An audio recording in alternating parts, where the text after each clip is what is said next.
বিশ্ব রাজনীতির মঞ্চে এবার মুখোমুখি দুই সুপার পাওয়ার। একজন আমেরিকার বর্তমান প্রেসিডেন্ট ডোনাল্ড ট্রাম্প, অন্যজন বিশ্বের সবচেয়ে ধনী ব্যক্তি ইলন মাস্ক। আর তাদের মধ্যকার এই দ্বন্দ্বের কেন্দ্রবিন্দুতে রয়েছে যুক্তরাষ্ট্রের বিগ বিউটিফুল বিল। একদিকে মাস্ক বলছেন আমেরিকায় এখন একদলীয় শাসনে চলছে, অন্যদিকে পাল্টা আক্রমণ হিসেবে ট্রাম্প হুমকি দিয়েছেন ইলন মাস্ককে দেশ ছাড়া করার। কি হচ্ছে মার্কিন যুক্তরাষ্ট্রে, বিস্তারিত জানাচ্ছেন Ishtiaq Hossain. Special, very, very special, and it's an honor to have you all. And I want to say, number one, at ease. মার্কিন যুক্তরাষ্ট্রের রাজনীতিতে নতুন এক বিস্ফোরক অধ্যায়ের শুরু হয়েছে। প্রেসিডেন্ট ডোনাল্ড ট্রাম্পের প্রস্তাবিত বিগ বিউটিফুল বিল নিয়ে শুরু হওয়া বিতর্ক এখন ব্যক্তিগত আক্রমণের পর্যায়ে পৌঁছেছে। Ladies and gentlemen, please welcome to the stage Mr. Elon Musk. আর এই বিতর্কে মুখোমুখি অবস্থানে রয়েছেন প্রেসিডেন্ট ডোনাল্ড ট্রাম্প ও স্পেসএক্স প্রধান ইলন মাস্ক।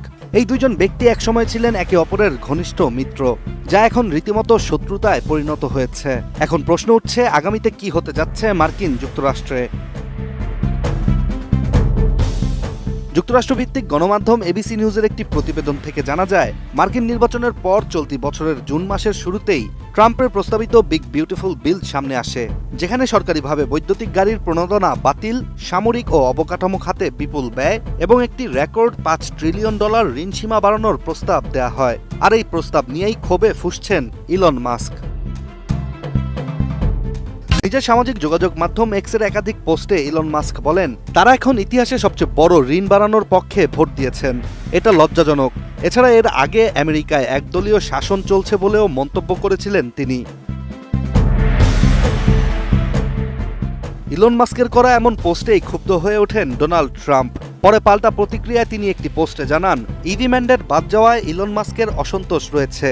এছাড়া ভিন্ন আরেকটি পোস্টে সরাসরি হুমকি দিয়ে ইলন মাস্ককে নিজের জন্মভূমি দক্ষিণ আফ্রিকায় ফেরত পাঠানো হতে পারে বলেও জানান প্রেসিডেন্ট ডোনাল্ড ট্রাম্প। অন্যদিকে ইলনকে দেশছাড়া করার বিষয়ে সাংবাদিকদের সাথে কথোপকথনের সময় ট্রাম্প বলেন, মাস্ক ডিপার্টমেন্ট অফ গভর্নমেন্ট এফিসিয়েন্সির অধীনে ছিলেন। এখন হয়তো এই ডজকেই ইলন মাস্কের পেছনে লাগিয়ে দিতে হবে।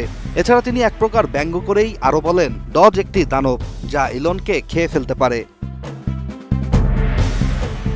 সবশেষ ট্রাম্প আরেকটি ভিন্ন পোস্টে আরও বলেন, ইতিহাসে সবচেয়ে বেশি ভর্তুকি পায় ইলন মাস্ক। ভর্তুকি বন্ধ হলে তাকে হয়তো দোকান গুটিয়ে দক্ষিণ আফ্রিকায় ফিরে যেতে হবে। তিনি হুঁশিয়ারি দিয়ে বলেন, মাস্ক যদি এমন সমালোচনা চালিয়ে যান বা ডেমোক্র্যাটদের সমর্থন করেন, তবে স্পেসএক্স আর রকেট উৎক্ষেপণ করবে না, টেসলাও আর সরকারি চুক্তি পাবে না।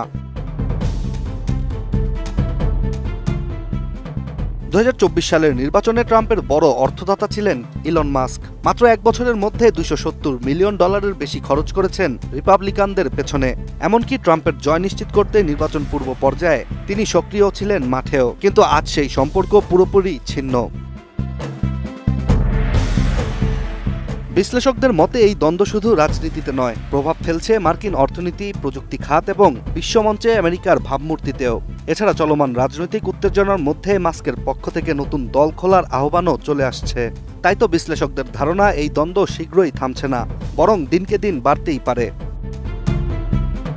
এখন প্রশ্ন, মাস্কের আমেরিকা পার্টির সূচনা কি নতুন রাজনীতির অধ্যায় হবে যুক্তরাষ্ট্রের ইতিহাসে, নাকি ট্রাম্পের ডজ অভিযানেই থেমে যাবে ইলন মাস্কের স্বপ্ন?